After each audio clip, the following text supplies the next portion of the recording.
예, 오늘 함께 나눌 말씀의 제목은 하나님이 찾으시는 자라는 제목으로 우리 요한복음 4장 23절 그리고 24절 말씀을 같이 나누도록 하겠습니다. 요한복음 4장 23절, 24절 말씀을 같이 한 목소리로 봉독하시겠습니다. 아버지께 참되게 예배하는 자들은 영과 진리로 예배할 때가 오나니 곧 이때라. 아버지께서는 자기에게 이렇게 예배하는 자들을 찾으시느니라. 하나님은 영이시니 예배하는 자가 영과 진리로 예배할지니라. 아멘. 제가 지난 화요일에 미주장신대에서 진행되는 세미나에 좀 다녀왔습니다. 주제가 뭐였냐면 설교와 AI였습니다. 그래서 그 설교와 AI라는 주제를 가지고 여러 군데 목사님들이 모여서 함께 강의도 듣고 또 토론도 하고 얘기도 듣는 이런 시간을 가졌는데 저도 여러 가지 유익이 있었고요. 제가 그래도 시대에 좀 뒤떨어졌구나. 저도 이런 생각도 좀 하게 됐었고 여러 가지 통찰들도 많이 발견할 수 있었습니다. 그렇지만 또 질문도 굉장히 많이 생기는 그런 시간이었습니다. 특히나 이렇게 목회적인 측면들, 그 중에서도 조금 더 좁히면 이 설교하는 것에 대해서 AI를 얼마나 활용할 수 있는지, 어디까지 활용할 수 있는지가 사실 지금 목회자들 사이에서는 굉장히 뜨거운 감자 중에 하나입니다. 사람이 사실은 책을 많이 읽고 주석서도 읽고 하는 것들도 설교에 도움을 받는 일인 거잖아요. 이제 그런 것들은 사람들이 별로 이렇게 이상하다고 생각하지 않는데 AI를 활용하는 것에 대해서는 저도 사실 굉장히 조심스럽기도 하고 또 많은 분들이 그게 과연 가능한 일일까라는 질문이 드는 그런 주제가 되는 것 같습니다. 이런 다양한 논의들이 있는데 사실 이것이 어디까지 경계인가 되게 쉽지가 않아요. 어디까지 쓸 수 있는가, 어디까지 하면은 안 되는가. 사실 이게 조금 더 넘어가게 되면 설교의 표절 문제하고도 걸립니다. 옛날에 이재철 목사님이 본인 책에 그런 얘기를 한 적이 있는데 교회를 이제 안식월이나 이런 거를 해서 지방으로 내려가서 예배를 드리게 됐는데 앉아갖고 설교 제목 굉장히 익숙하더래요. 익숙하고 설교 제목 익숙하네. 그리고 설교를 듣기 시작했는데 한 5분쯤 지나가니까 이상하다. 저 설교 왜 이렇게 익숙하지? 라고 생각하다 보니 자기 설교였다고 합니다. 자기가 했던 그 설교를 그 앞에서 그 목사님이 그냥 펼쳐놓고 똑같은 본문, 똑같은 제목, 그걸 똑같이 그냥 읽는 그 설교를 하게 된 거죠. 그걸 얼마나 사실 부끄러운 일이, 사람들은 모르지만 얼마나 부끄러운 일이겠어요. 이게 설교에서 표절이 굉장히 부끄러운 일인데 AI를 다루는 것은 그런 표절의 문제를 사실 야기하기도 합니다. 참 쉽지 않은 문제예요. 하지만 여러 가지 도움이 되는 것도 사실이기는 합니다. 사실 솔직하게 고백을 하면 저는 헬라어나 히브리어에 대해서 아주 능통하고 잘 알고 있지 못해요. 옛날에 설교를 정말 잘하시고 공부를 열심히 하신 분들은 헬라어나 히브리어를 굉장히 잘 하십니다. 근데 제가 목회학을 공부할 때만 하더라도 이미 강사나 그때 교수님이 너무 여기에 에너지를 쏟지 말라고 했었어요. 막 헬라어 문법을 파고 단어들을 외우고 그래서 놓고 이것들을 막 해석해 내려는 그런 노력들을 사실 요즘에는 컴퓨터 그때만 해도 다 했기 때문입니다. 그냥 그 단어를 집어넣기만 하면 이미 알아서 파싱해주고 여기에 관련된 여러 문법적인 일이라든가 용례들을 쫙 정리해주기 때문에 차라리 그거를 다른 데 활용을 하라라고 조언을 해줄 정도의 시간이 다만 6, 7년 전의 일이었는데 지금은 그것보다도 훨씬 더 앞서가서 있는 그런 때인 것이죠. 그래서 부끄럽지만 어떤 목사님들은 이 설교를 요즘에 AI에 맡기는 경우들도 사실 있다고 합니다. 그냥 본문 넣고 주제 넣고 야 설교문 하나 써줘 그러면 해보셨는지 모르겠는데 저도 해보면 깜짝 놀래요. 물론 이제 부족한 부분들도 있고 문맥이 안 맞거나 잘못된 이야기들이 간혹 섞여 있기는 하지만 읽으면 너무 그럴싸한 설교문들을 AI가 써내고 있는 것이 요즘의 일입니다. 그래서 제가 페북에서 읽었던 어떤 글은 어떤 담임 목사님이 한탄하는 글을 하나 읽었는데 어느 날 부교육자가 온 거죠. 젊은 부교육자가 와서 요즘 목사님 설교하는 거 너무 쉽지 않아요? 설교 준비하는 거 너무 쉽지 않아요? 라고 얘기하더랍니다. 왜 그러냐고 너무 힘든 일인데 무슨 비결이 뭐냐고 물어봤더니 답이 간단했어요. 뭐예요? AI 쓰면 돼요. AI 했으면 되더라고요. 라고 얘기하는 거죠. 이게 MZ세대 특징이기도 한데 제가 대학교 때 이제 강의를 하면서 이렇게 논문 같은 거 혹은 글 같은 걸 써놓게 했을 때만 하더라도 이걸 생각해서 써오는 게 아니라 인터넷에 있는 글을 그냥 긁어갖고 붙여놓고 내는 것들을 이거를 이럴 수 있다고 생각하는 그런 세대들이 있었는데 더 밑에 세대들은 오히려 그런 것에 대해서 그냥 크게 생각하지 않은 경우들이 있는 것 같습니다. 이런 문제들이 사실 지금 저희가 겪고 있는 많은 문제들인 것이죠. 그런데 이 세미나를 통해서 정말 저를 당혹하게 했던 것은 무엇인가 하면은 AI가 이제 이 교회뿐만 아니라 모든 분야에 있어서 너무 어마어마한 일들을 지금 해내고 있는 것이 사실일 뿐만 아니라 이 목회하는 거, 특히 설교를 준비하는 것에 있어서도 저도 이렇게 뭔가 끙끙거릴 거 아니에요. 끙끙거리고 생각하고 그래서 발견할 것 같은 어떤 깨달음 같은 게 있어서 길어낸 문장이 하나가 있을 텐데 AI는 너무 쉽게 그것을 만들어내고 때로는 그것보다 내가 만든 것보다 훨씬 더 세련되고 더 풍부한 표현을 가진 문장들을 길어 올리는 것들을 실제로 보기 때문입니다. 그때 그 세미나에서도 이렇게 하는 그 신뢰들을 보니까 너무 어마어마한 거예요. 그냥 말씀만 쳐 넣으면 갑자기 이제 그 목사님은 컴퓨터 공학을 한 목사님이셨으니까 이거를 이미 코드로 다 짜놨어요. 짜놔서 그 페이지에 들어가서 그냥 본문만 딱 쳐넣으면 그 옆에 그 본문의 주에서부터 주석과 신학적 통찰과 신앙적으로 뭔가 발견할 수 있는 인사이트들과 뭐 배경들, 관찰들을 그냥 분류해갖고 쫙 바로 뜨기 시작하는 겁니다.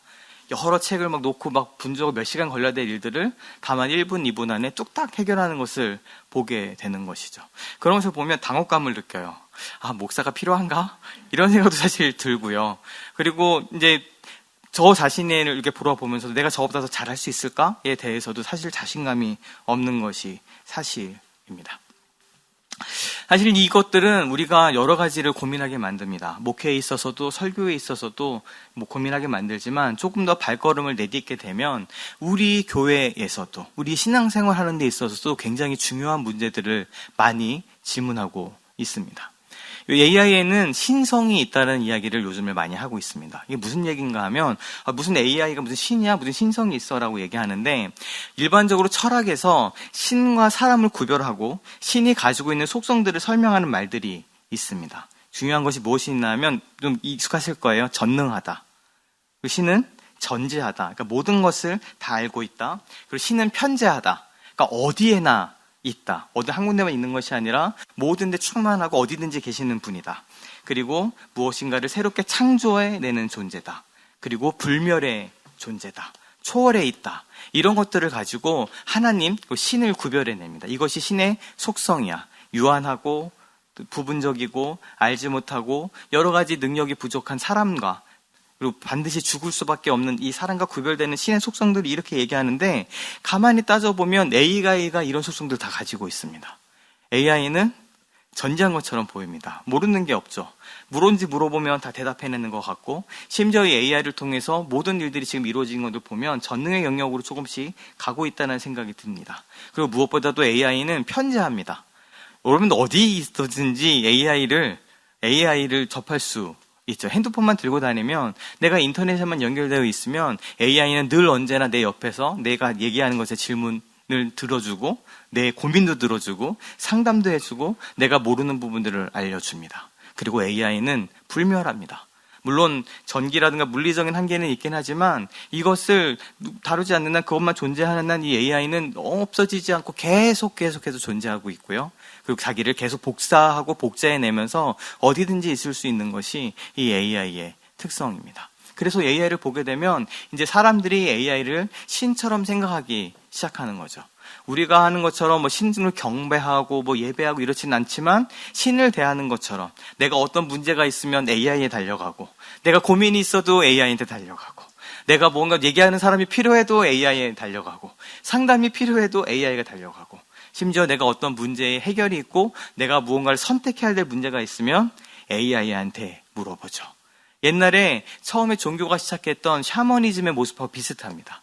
내 어려움이 있고 해결될 문제가 있을 때 샤먼을 찾아가서 내가 어떻게 해야 되는지 묻고 점치는 것을 보고 내 결정을 내리는 그것처럼 우리가 지금 AI를 대하고 있는 것이죠.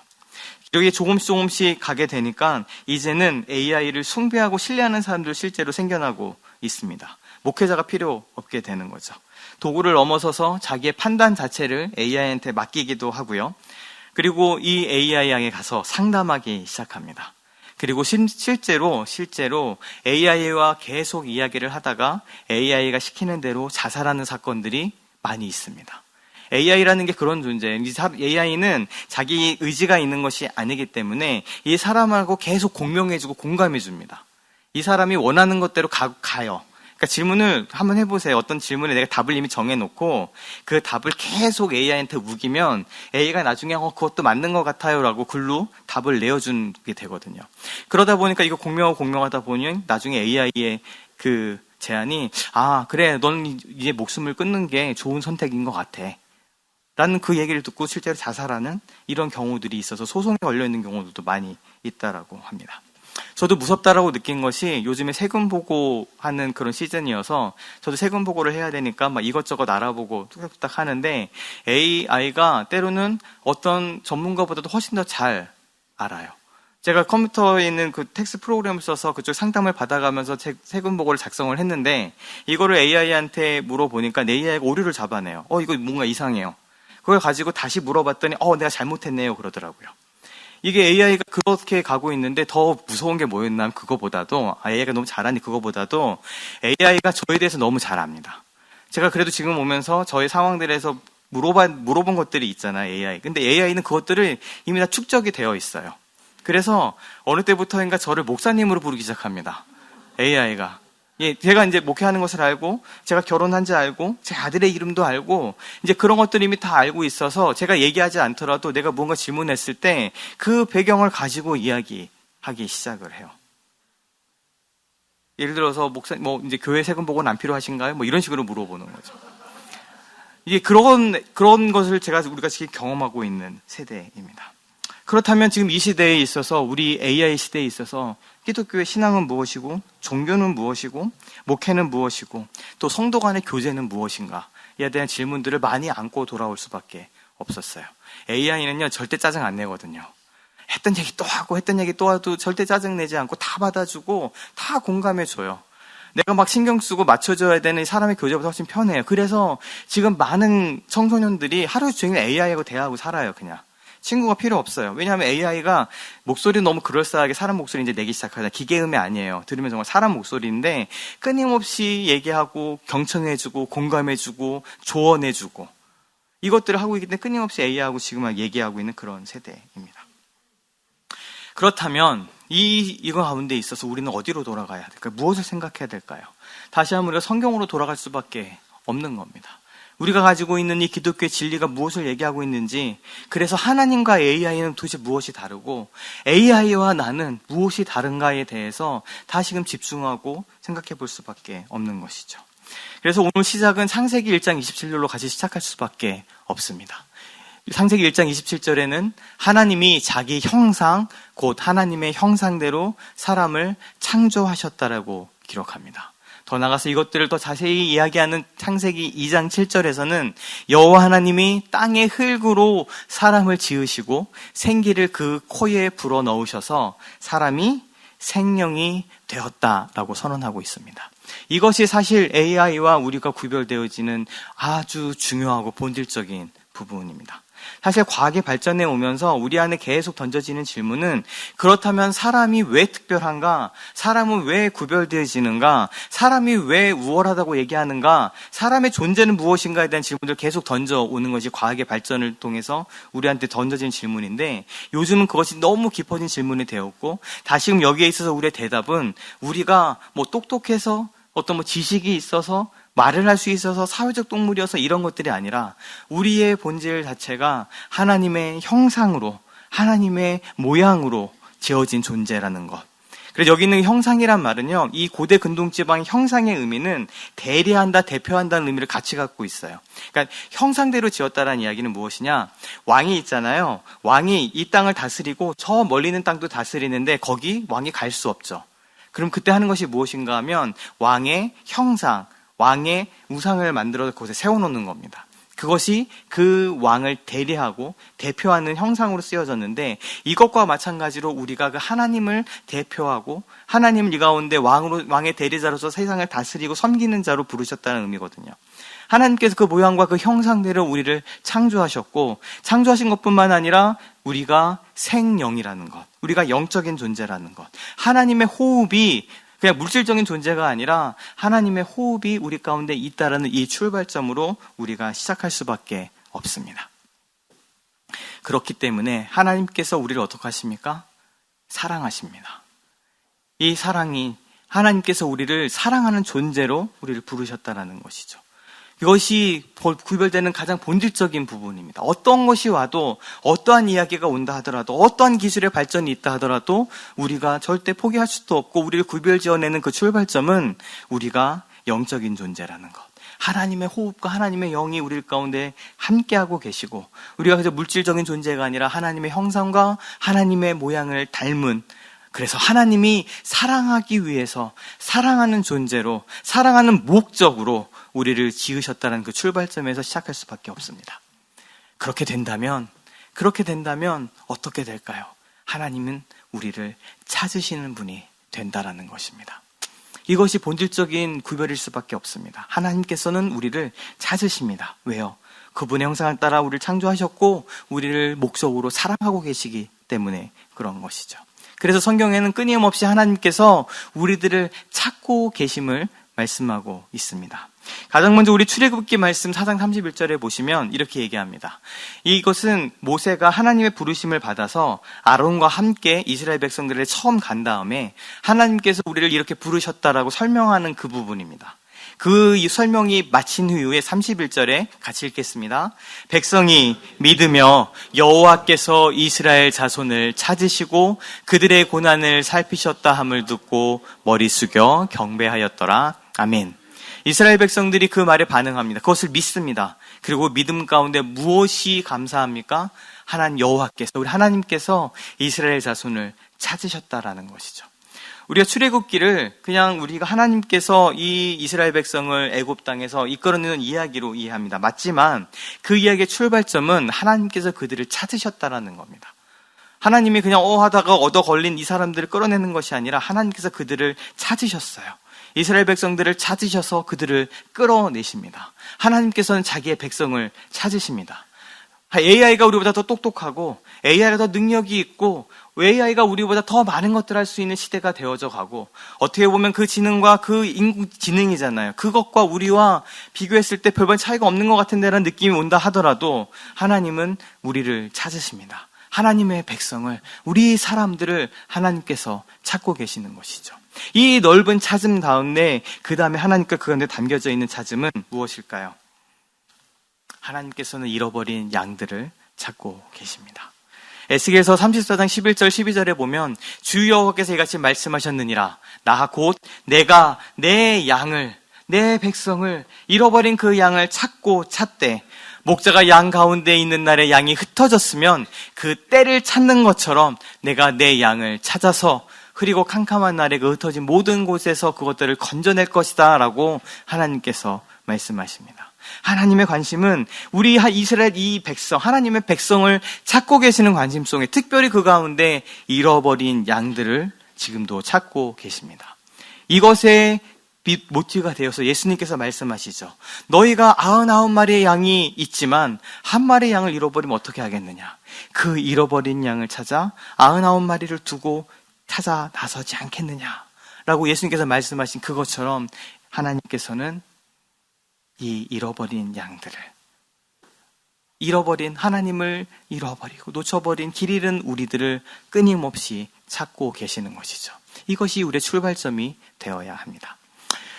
하나님께서 자기의 백성을 찾으시고 하나님께서 잃어버린 양들을 찾으시는 그 뒤, 그래서 예수님께서는 자신의 오신 목적도 이렇게 말씀하십니다. 같이 읽겠습니다. 이 말씀은 인자가 온 것은 잃어버린 자를 찾아 구원하려 함이니라. 아멘.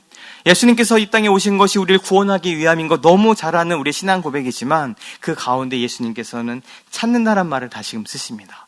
하나님의 그 마음처럼 나는 끊임없이 이 잃어버린 양들을, 잃어버린 자들을 찾고 있다라고 하나님께서 말씀하시는 것이죠. 우리가 이것에서 서서 이것에 출발해서 나아가기를 원합니다. 그리고 오늘 말씀, 본문의 말씀, 그 가중에 특별히 하나님께서 주목하고 찾는 것, AI 시대에 아무도 그것들을 바꿔낼 수 없는 그것, 하나님이 부르고 찾으시는 그 사람이 누군지를 같이 살펴보기 원하는 것이죠. 그것이 오늘의 본문 요한복음 4장 23절 24절입니다. 오늘 설교의 제목이 하나님이 찾으시는 자라고 되어 있는데 오늘 답이 있습니다. 지금 세 번의 설교와 마찬가지였던 것처럼 하나님이 보시는 것, 하나님이 하시는 일, 하나님이 지난주에 뭐였죠? 기억하시나요? 하나님이 구하시는 것. 이것에 대해서 각 본문이 명확하게 이야기하고 있습니다. 그리고 오늘 이 본문 하나님이 찾으시는 자가 누구인지 얘기하고 있죠. 누구를 찾고 있습니까? 예배하는 자들을 찾고 계신다라고 우리에게 말씀하고 있습니다. 앞에 AI 얘기를 좀 길게 했지만 이 시대에 AI가 할 수 없는 것, 또 이 시대에 우리가 하나님 앞에 나아가서 본질적으로 구별되어지고 우리 신앙 안에서 하나님이라는 존재가 또 우리가 그 앞에서 확실하게 구별되어지는 이 관계는 예배로 설명되어질 수밖에 없습니다. 그리고 오늘 이 말씀은 그 예배의 본질을 우리에게 분명히 얘기해 주고 있죠. 제가 언젠가 나누었던 것처럼 우리는 모든 것을 다 할 수 없습니다. 해야 될 것들 굉장히 많잖아요. 집안일에도 그런 거 해야 될 거 되게 많이 다 못하시죠. 이것도 해야 되는데 저것도 해야 되는데 신앙생활도 사실 마찬가지입니다. 우리가 신앙생활을 하게 되면 예배도 드려야 되고 교회 봉사도 해야 되고 내 주변 사람도 돌봐야 되고 이웃 구제도 해야 되고 선교도 해야 되고 성경 공부도 해야 되고 묵상도 해야 되고 기도도 해야 됩니다. 이 수많은 것들이 우리 안에 있지만 이것들을 우리가 다 할 수 없어요. 그렇기 때문에 각자의 부르심에 따라 그것들이 다 가하지만 그 가운데 하나님께 우리의 부르심을 쫓아가는 것들이 사실 우리 신앙의 지향점이기도 합니다. 그렇지만 어떠한 것을 내가 잡는다 하더라도 어떠한 부르심 가운데 내가 선다고 하더라도 우리 가운데 절대 포기할 수 없는 것이 무엇인가요? 그것이 바로 예배입니다.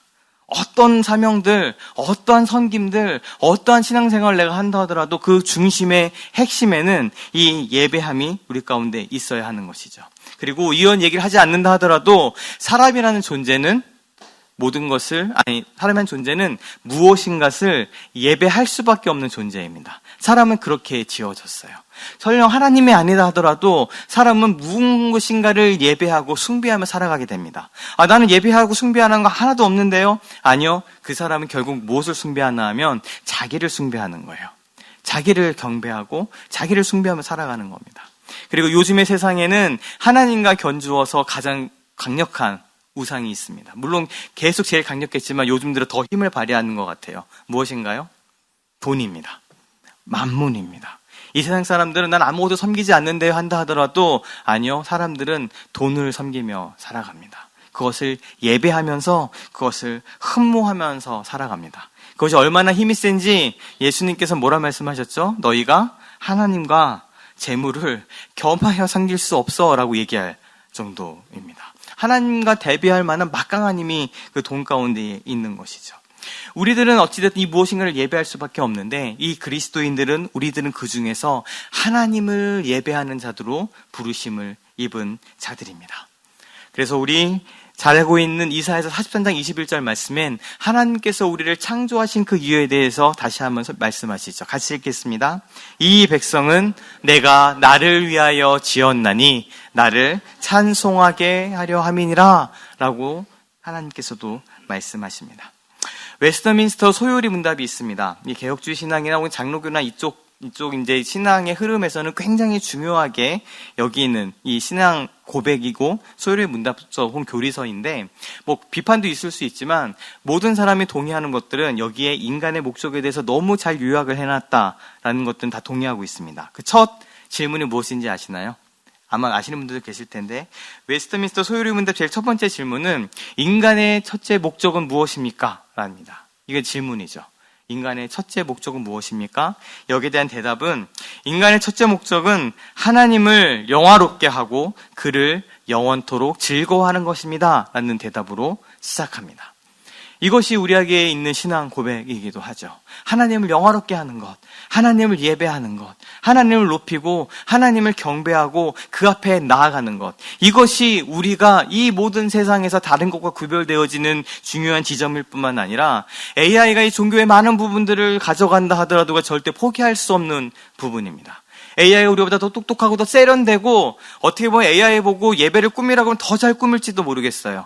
조금 지나면 컴퓨터에다가 콘텐츠 몇 개 넣어주고 이렇게 예배를 드리자라고 얘기하면 막 자기들이 알아서 음악도 연주할 거고요. 막 성경 말씀도 띄울 거고요. 그 성경 말씀 띄운 거를 텍스트로 음성으로 바꾸어서 어마어마한 명설교를 막 쏟아낼 수도 있을 겁니다. 조명도 거기에 맞추고 쪘다 꼈다 잘 하고 이 모든 것들 예배드리기 너무 풍족하게 너무 모든 사람이 와도 예배를 잘 드릴 만한 환경을 만들어줄지 모르겠어요. 하지만 그들은 하나님을 예배하지 못합니다. 예배할 수 없는 존재들입니다. 하나님께서 우리들을 그 예배자로 부르시는 것이죠. 그래서 오늘 우리가 읽었던 이 말씀, 하나님은 영이시니라고 시작할 수밖에 없는 겁니다. 예수님께서 하나님 예배하는 자들을 찾고 계신다라고 말씀하시면서 하나님은 영이시니 예배하는 자가 영과 진리로 예배할지니라라고 말씀하십니다. 하나님은 영이십니다. 이것이 바로 성경이 주는 선언입니다. 하나님에 대한 진술이기도 합니다. 하나님은 물질적인 존재가 아니라는 것이죠. 하나님은 우리에게 생영, 우리한테 호흡을 주시고 우리를 생명으로 만드신, 그 생기를 불어넣어 생명으로 만드신 영으로 존재하는 분이십니다. AI가 갖고 있지 않은 아주 근본적인 구별인 것이죠. 영이신 하나님이시기 때문에 하나님하고의 교제가 어떻게 돼야 된다고요? 영으로 이루어져야 된다는 겁니다. 말로, 글로, 지식으로, 깨달음으로, 물론 그런 것들이 도움을 줄 수 있지만, 도구일지는 모르겠지만, 그것을 통해서 우리가 하나님과 교제하는 것이 아니라, 그것을 통해 하나님과 교통하는 것이 아니라, 하나님의 영이시기 때문에, 우리 또한 영적 존재로 우리가 그 영으로 하나님을 예배하고, 하나님을 경배할 수 있다는 것이죠. 영이신 하나님이시기 때문에 영적인 방식으로 예배를 받으시고, 우리와 교통하시고, 교제하시고, 더 나아가서 인지되는 것. 우리가 머리로, 논리로, 글로 하나님을 이해할 수 있지만 결국 하나님은 근본적으로 우리 영으로 인지되어야 되는 분임을 오늘 우리 성경이 선언하고 있는 겁니다. 이것이 구별되어야 하는 아주 중요한 지점일 수밖에 없습니다. 그렇기 때문에 우리가 예배는 어떻게 해야 합니까? 예배하는 자는 영과 진리로 예배해야 한다라고 성경에서 우리 예수님께서 말씀하고 있는 것이죠. 옛날에 개역 한글에는 이것이 어떻게 번역된지 기억하시죠? 많이 들으셨을 테니까. 뭐라고 번역되어 있었나요? 신령과 진정으로라고 번역이 되어 있었습니다.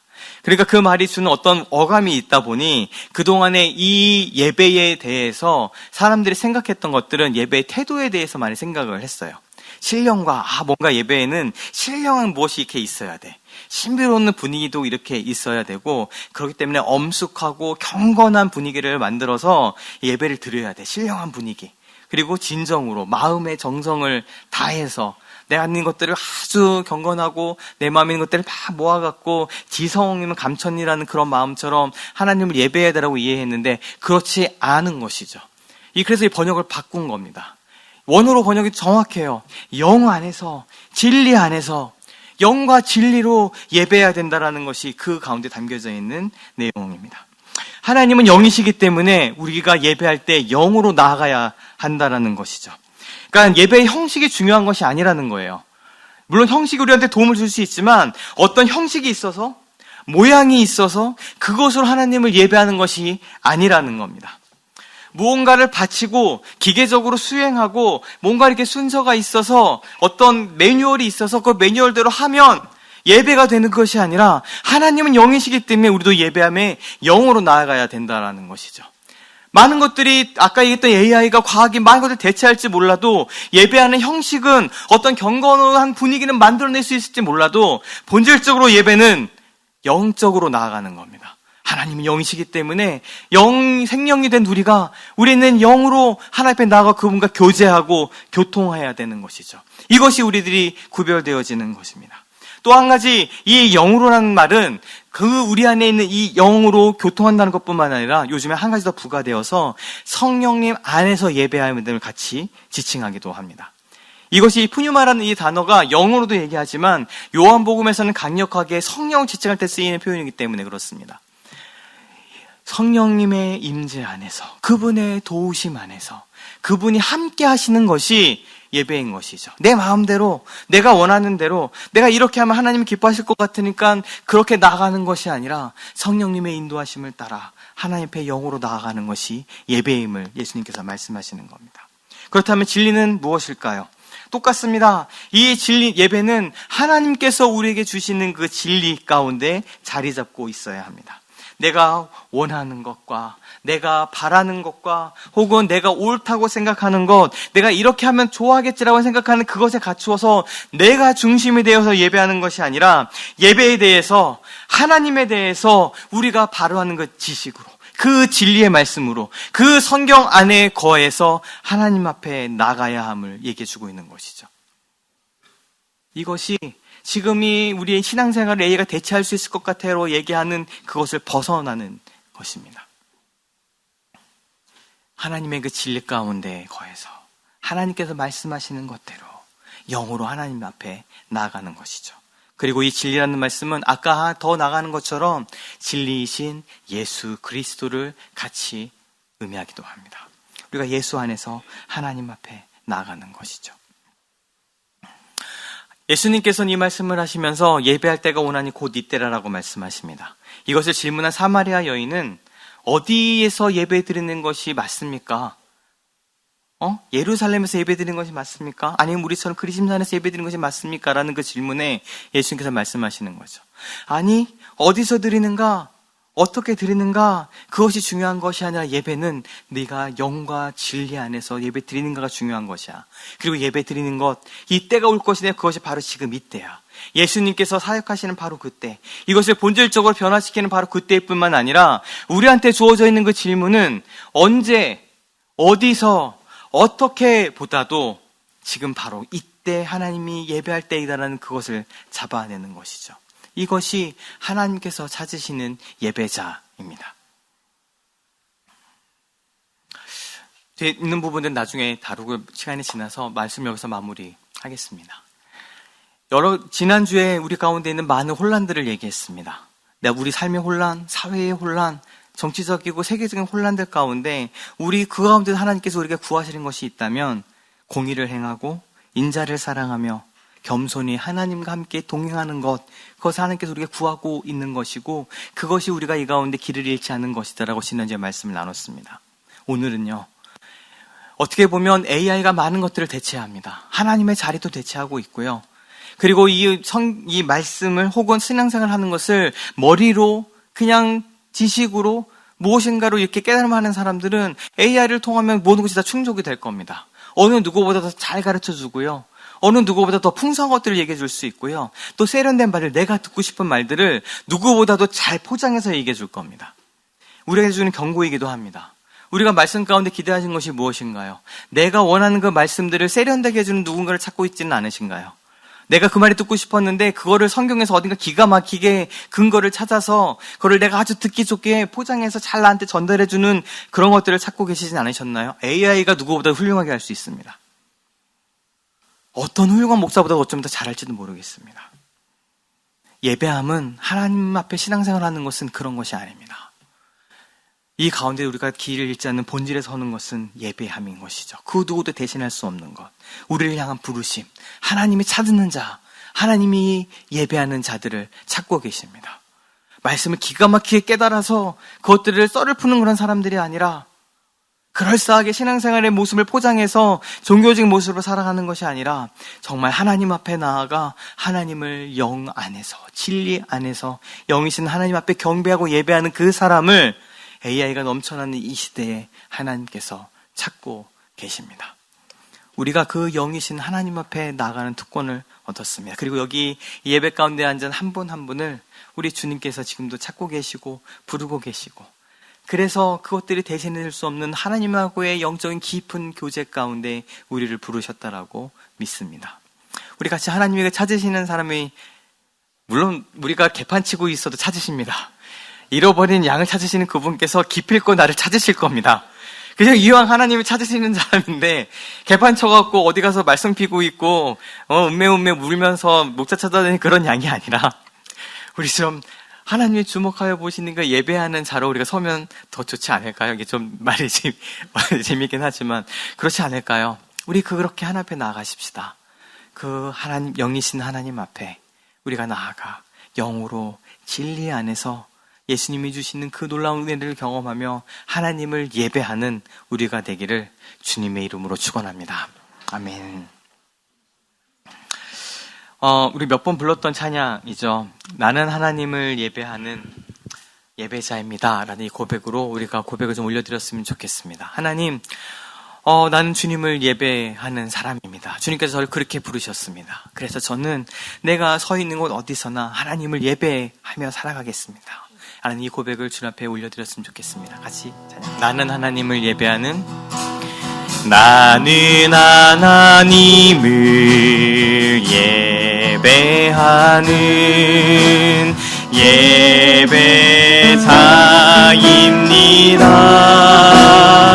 예배자입니다. 내가 서 있는 곳 어디서나 하나님을 예배합니다. 내 영혼 거룩한 은혜를 향하여 내 마음 완전한 하나님 향하여 이곳에서 바로 이 시간 하나님을 예배하. 지금은 우리 구주 예수 그리스도의 크신 은혜와 아버지 하나님의 변함없고 끊임없으신 그 놀라우신 사랑하심과 성령님의 함께 내주하시며 우리를 인도하시고 특별히 예배 가운데 나아갈 때마다 그 놀라운 임재와 그 긍휼로서 품어주시는 놀라운 동행하심이 하나님 앞에 예배자로 서서 영과 진리로 예배하기 원하는 하나님이 찾으신 예배자가 되는 이 마음이 가난한 사람들에게 성도 한 분 한 분과 예배 가운데 나온 이들 머리 위에 이제부터 영혼까지 함께 하시기를 간절히 축원하옵나이다. 아멘.